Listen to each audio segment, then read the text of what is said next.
नमस्कार मु सत्यामा साई समस्त को स्वागत करुच्ची मो चैनल को जहाँ नाम हूँ साहित्य सिंधु एसबीएस ट्यूटोरियल। तो आज आम +2 सेकेंड ईयर जो कंपलसरी एमएल रही तो से कंपलसरी एमएल गोटे गद्य जहाँकि आमर तीन तुंडे तो से तीन तुंडर विषय जहाँ को लिखिं भुवनेश्वर बेहेरा तो से तीन तुंडर विषय तीन तुंडर विषय समस्त सर्ट क्वेश्चन आलोचना करवा जहाँकि एमसीक्यू 1 नंबर। तो जो मैंने चैनल नुआ अच्छे निहाती चैनल को लाइक शेयर सब्सक्राइब करूँ ये नुआ नुआ भिडियो चलते भिडियो आरंभ करवा। तीन तुंडे लिखिं भुवनेश्वर बेहेरा तो समस्त एमसीक्यू प्रथम देखिबा। तो प्रथम देखिए संक्षिप्त उत्तरमूलक प्रश्न 4 गोटी संभाव्य उत्तर मध्य ठीक उत्तरटी बाछि लेख। प्रश्नर मूल्य हूँ 1 नंबर। तो प्रथम प्रश्न रही शासन पद्धति गुड़िक मध्य क्यों शासन ही सर्वोत्कृष्ट। आमर देछि एकछत्रवाद, गणतंत्र, राजतंत्र, साम्यवाद। तो आमर सठिक उत्तर हो गणतंत्र। शासन पद्धति गुड़िक मध्य क्यों शासन ही सर्वोत्कृष्ट बा उत्तम हूँ गणतंत्र शासन जहाँ एवं आमर चली केउ मानक द्वारा प्रचलित शासन ही गणतंत्र प्रधान और प्रकृत विषयत्व बोली कहुई पारे। गणक, जनक, राजांक, मंत्रीक गणक बा लोक मानक शासन जहाँ कि गणतंत्र। तो सठिक उत्तर हो आमर गणक। नेक्स्ट देखिए गणतंत्र शासन रे लोके काहा को शासन करती प्रजा को, राजा को, निजे निज को, निजे अन्य को। पिला माने प्रायतः जानी थे निजे निज को शासन करती। नेक्स्ट देखिए क्यों शासन रे शासक और शासित एक अभिन्न गणतंत्र, जनतंत्र, समूहतंत्र, व्यक्तितंत्र। तो आम सठिक उत्तर हो गणतंत्र। नेक्स्ट देखिए क्यों शासन रे प्रभु किंबा दास, शोषक किंबा शोषितर कल्पना करा जाई न पारे। तार आम सठिक उत्तर हो कौन गणतंत्र शासन रे ना से किए दास अच्छा ना प्रभु अच्छा ना शोषक अच्छा ना शासित अच्छा। तो ये आमर गणतंत्र। नेक्स्ट देखिए भारत में सामाजिक न्यायर स्वरूप किपरि लंकार हरिशब्द परी, ढोल भितर मूषा परी, पापराणे ढेंकीगिड़ी परी, उष्ण धान गजा हवा परी। तो आम सठिक उत्तर हो कौन लंकार हरिशब्द परी। देखिए कुसंस्कारपूर्ण साधारण शिक्षा विहीन समाज रे क्यों अधिकार चिलिका माछ परी स्वप्निल और दुष्प्राप्य व्यक्तिगत अधिकार, संपत्तिगत अधिकार, भोटदान अधिकार, सामाजिक अधिकार। तो आम सठिक उत्तर हो व्यक्तिगत अधिकार। नेक्स्ट देखिए गणतंत्र रे जनतार शासन किपरि हेबा स्वाभाविक परोक्ष, प्रत्यक्ष, स्वप्निल, दुष्प्राप्य। सठिक उत्तर हो आमर परोक्ष गणतंत्र शासन रे परोक्ष। गणतंत्र मेरुदंड कौन लोक प्रतिनिधि माने मनोनयन, एकक मनोनयन, एकछत्रवाद, साम्राज्यवाद। तो आम सठिक उत्तर हो कौन लोक प्रतिनिधि मनोनयन, लोक प्रतिनिधि मनोनयन। नेक्स्ट शासन संबंधी ज्ञान रे सुशिक्षित भोटदाता माने कौन हेबापई उपयुक्त लोक प्रतिनिधि, प्रशासक, अध्यक्ष, मंत्री। सठिक उत्तर हम लोक प्रतिनिधि।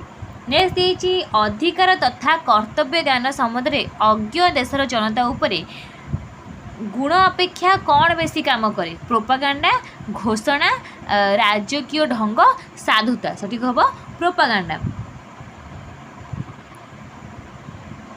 बिराड़ी वैष्णव माने शासन क्षमता पाइबा लोभरे कौन हेबाकू बाहरी पड़ती। बिराड़ी वैष्णव माने शासन क्षमता पाइबा लोभरे कौन हेबाकू बाहरी पड़ती भड़ाटिया लोक, प्रतिद्वंदी, जनतार प्रतिनिधि, शासक।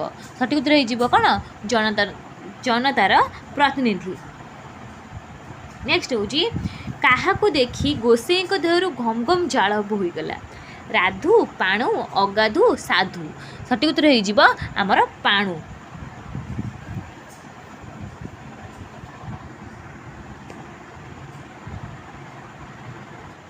केते वर्ष न पुरिले तम बुद्धि हुए नाही बोली गोसेई महाराज पाणु को कहते। सठिक उत्तर हो आमर 60 वर्ष। नेक्स्ट देखिए क्या देखी पुरोहित छाती पवन अटिगला राधु, अगाधु, श्याम, दाम। सठिक उत्तर हो आमर राधु।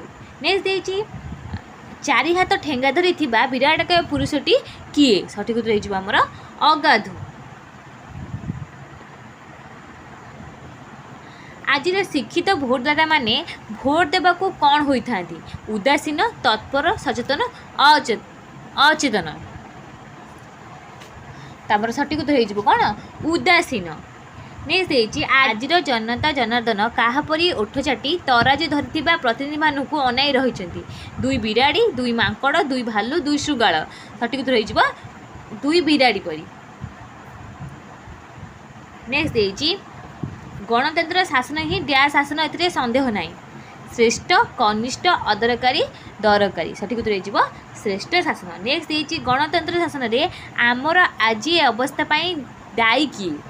ଗଣତନ୍ତ୍ର ଶାସନରେ ଆମର ଆଜି ଏ ଅବସ୍ଥା ପାଇଁ କିଏ ଦାୟୀ? ଦେଶ, ଜନତା, ଆମେ, ଆପଣମାନେ। ସଠିକ ଉତ୍ତର ହେଇଯିବ ଆମେ। ନେକ୍ସଟ ଦେଇଛି ଆମର କ'ଣ ନା ସଂକ୍ଷିପ୍ତ ଉତ୍ତରମୂଳକ ପ୍ରଶ୍ନ, ଗୋଟିଏ ବାକ୍ୟରେ ଉତ୍ତର ଲେଖ। ପ୍ରଶ୍ନର ମୂଲ୍ୟ 1 ନମ୍ବର। ପ୍ରଥମ ପ୍ରଶ୍ନ ଦେଇଛି ଗଣତନ୍ତ୍ର ସମ୍ପର୍କରେ ଅନେକ କ'ଣ କହନ୍ତି? ସଠିକ ଉତ୍ତର ହେବ ଆମର ଶାସନ ପଦ୍ଧତି ମଧ୍ୟରେ ଗଣତନ୍ତ୍ର ହିଁ ସର୍ବୋତ୍କୃଷ୍ଟ ଶାସନ ବୋଲି ଅନେକ କହନ୍ତି। ଯେତିକି ଆମର ଶାସନ ପଦ୍ଧତି ରହିଛି ତା ଦେହରେ ସର୍ବୋତ୍କୃଷ୍ଟ ହେଉଛି ଆମର ଗଣତନ୍ତ୍ର, ଏଇ କଥା ହିଁ ଅନେକ କହନ୍ତି।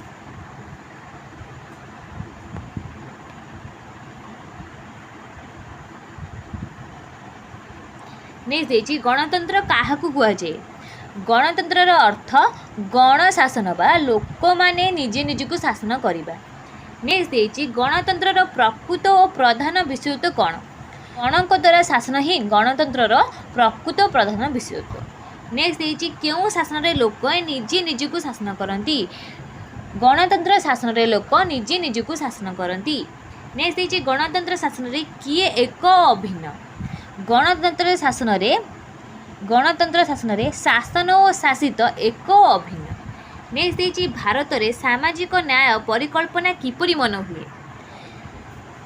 ଭାରତରେ ସାମାଜିକ ନ୍ୟାୟ ପରିକଳ୍ପନା ଲଙ୍କାରେ ହରିଶବ୍ଦ ପରି କ'ଣ ମନେ ହୁଏ? ନେକ୍ସଟ ଦେଇଛି ଗଣତନ୍ତ୍ରରେ କେଉଁମାନେ ସିଧାସଳଖ ଭାବରେ ଶାସନକର୍ତ୍ତା ହୁଅନ୍ତି? ଗଣତନ୍ତ୍ରରେ ଜନତାର ପ୍ରତିନିଧିମାନେ ସିଧାସଳଖ ଭାବରେ ଶାସନକର୍ତ୍ତା ହୁଅନ୍ତି। ନେକ୍ସଟ ଦେଇଛି ଲୋକ ପ୍ରତିନିଧି ମନୋନୟନକୁ ଗଣତନ୍ତ୍ରର କ'ଣ ବୋଲି କୁହାଯାଏ? ଲୋକ ପ୍ରତିନିଧି ମନୋନୟନକୁ ଗଣତନ୍ତ୍ରର ମେରୁଦଣ୍ଡ ବୋଲି କୁହାଯାଏ। ନେକ୍ସଟ ଦେଇଛି ନାଗରିକ ଅଧିକାର ତଥା ପ୍ରତିନିଧି ବାଛିବାର ଗୁରୁତ୍ୱ ସମ୍ବନ୍ଧରେ ସଚେତନ ଦେଶ ଲୋକମାନେ କେଉଁ ଜ୍ଞାନରେ ସୁଶିକ୍ଷିତ? ସଠିକ ଉତ୍ତର ହେଇଯିବ ନାଗରିକ ଅଧିକାର ତଥା ପ୍ରତିନିଧି ବାଛିବାର ଗୁରୁତ୍ୱ ସମ୍ବନ୍ଧରେ ସଚେତନ ଦେଶର ଲୋକମାନେ ଶାସନ ସମ୍ବନ୍ଧୀୟ ଜ୍ଞାନରେ ସୁଶିକ୍ଷିତ। ନେକ୍ସଟ ଦେଇଛି କେଉଁ ଦେଶର ଜନତା ନିଜ ଅଧିକାର ଓ କର୍ତ୍ତବ୍ୟ ଜ୍ଞାନ ସମ୍ବନ୍ଧରେ ଅଜ୍ଞ, ସେଠାରେ କ'ଣ ବିଶେଷ କାମ କରେ? ଯେଉଁ ଦେଶରେ ଜଣେ ନିଜ ଅଧିକାର ବା କର୍ତ୍ତବ୍ୟ ଜ୍ଞାନ ସମ୍ବନ୍ଧରେ ଅଜ୍ଞ ବା ଜାଣିନାହିଁ ସେଥିରେ କ'ଣ ନା ସେଠାରେ ପ୍ରୋପାଗାଣ୍ଡା ହିଁ ବିଶେଷ କାମ କରେ। ପ୍ରୋପାଗାଣ୍ଡା କହିଲେ ଯେଉଁଟା ମାନେ ଶୁଣାଯାଏ ଭଲ, ଯେ ନେତା ଭଲ ମାନେ କାମ କରୁଛନ୍ତି ଶୁଣାଯାଏ, ଯାହା ପ୍ରଚାର ପ୍ରସାର ଯେଉଁ ନେତାଙ୍କ ପାଖରେ ଅଧିକା ଲୋକ ହୋ ହୁଅନ୍ତି ସେଇମାନଙ୍କୁ ଦେଖିକି ସେ ଭୋଟ ଦେଇ ଦିଅନ୍ତି। ତାକୁ ପ୍ରୋପାଗାଣ୍ଡା ମାନେ ସିଏ ଗୋଟେ ମୋଟିବାଣୀ ବା ପ୍ରଚାର ପ୍ରସାର କରିବେ, ଖାଲି ଗପିବେ ତମ ଆଗରେ ଯେ ଆମେ ଏହା କରିଦେବୁ ଆମେ ସେୟା କରିଦେବୁ, ତ ଲୋକମାନେ ତାଙ୍କ କଥାରେ ଭାସି ଯାଇ ତାଙ୍କୁ ଭୋଟ ଦେଇଦେବେ, ଯେଉଁଟାକୁ ପ୍ରୋପାଗାଣ୍ଡା ବୋଲି କୁହାଯାଏ। ନେକ୍ସଟ ଦେଇଛି ଭଲ ମନ୍ଦ ଚିହ୍ନିବାର ଯୋଗ୍ୟତା ଯେଉଁଠାରେ ନାହିଁ ସେଠାରେ ମୁଖ୍ୟତଃ କାହାର ଜୟ ହୁଏ? ସଠିକ ଉତ୍ତର ହେଇଯିବ ଭଲ ମନ୍ଦ ଚିହ୍ନିବାର ଯୋଗ୍ୟତା ଯେଉଁଠାରେ ନାହିଁ ସେଠାରେ ମୁଖ୍ୟତଃ ପ୍ରୋପାଗାଣ୍ଡାର ହିଁ ଜୟ ହୁଏ। ଆଗନ୍ତୁକକୁ ଚିହ୍ନି ପାରି ଥ ମତ ଗଳାରେ ପୁରୋହିତ କ'ଣ ପଚାରିଲେ? ଆଗନ୍ତୁକକୁ ଚିହ୍ନି ପାରି ଥ ମତ ଗଳାରେ ପୁରୋହିତ ପାଣୁକିରେ ବୋଲି ପଚାରିଲେ। ପାଣୁକିରେ ଏମିତି ପଚାରିଲେ। ଗୋସାଇଁଙ୍କୁ କିଏ ଛେଳିଟିଏ ଦାନ ଦେଇଥିଲେ? ଗୋସାଇଁଙ୍କୁ ଯଜମାନ ଛେଳିଟିଏ ଦାନ ଦେଇଥିଲେ। ଯେଉଁଠି ଯାଇଥିଲେ ସେ ପୂଜା କରିବାକୁ ସେ ଯଜମାନ ଯିଏ ତାଙ୍କୁ ଛେଳିଟିଏ ଦାନ କରିଥିଲେ। କାହାକୁ ଦେଖି ଗୋସାଇଁ ଘାବରାଇ ଯାଇଥିଲେ? ପାଣକୁ ଦେଖି ଗୋସାଇଁ ଘାବରାଇ ଯାଇଥିଲେ। ନେକ୍ସଟ ଦେଇଛି ଗୋସାଇଁଙ୍କ ଆଗରେ ହଠାତ୍ ଆବିର୍ଭାବ ହୋଇଥିବା ବିରାଟକାୟ ପୁରୁଷଟି କିଏ ଥିଲା? ଗୋସାଇଁଙ୍କ ଆଗରେ ହଠାତ୍ ଆବିର୍ଭାବ ହୋଇଥିବା ବିରାଟକାୟ ପୁରୁଷଟି ଥିଲା ଅଗାଧୁ।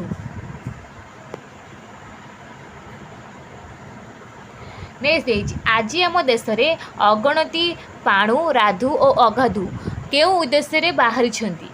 ସଠିକ ଉତ୍ତର ହେବ ଆଜି ଆମ ଦେଶର ଅଗଣିତ ପାଣୁ, ରାଧୁ ଓ ଅଗାଧୁ ଛେଳିକୁ କୁକୁର ଆଉ କୁକୁରକୁ ଛେଳି କରିବା ଉଦ୍ଦେଶ୍ୟରେ ବାହାରିଛନ୍ତି, ମାନେ ସତକୁ ମିଛ, ମିଛକୁ ସତ।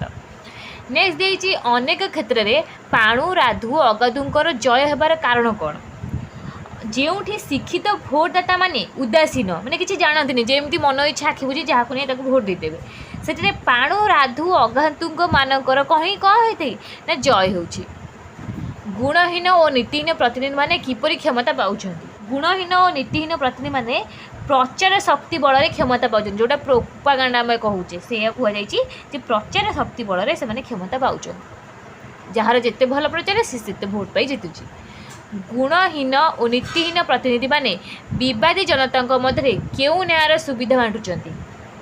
गुणहीन और नीतिहीन प्रतिनिधि माने विवादी जनता मध्य मांकड़ दुई बिराड़ी मध्य पिठा बांटिला न्यायर सुविधा बांटुचंती माने दीटा मांकड़ आ बिराड़ी पिठा बंटा नियम यही सुविधा बांटुचंती।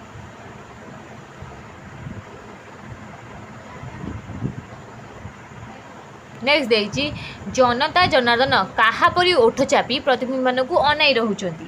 जनता जनार्दन दुई बिराड़ी परी ओठ चापी प्रतिनिधि मानक अनाई रहउचंती प्रतिनिधि सबू पिठा खाउछंती।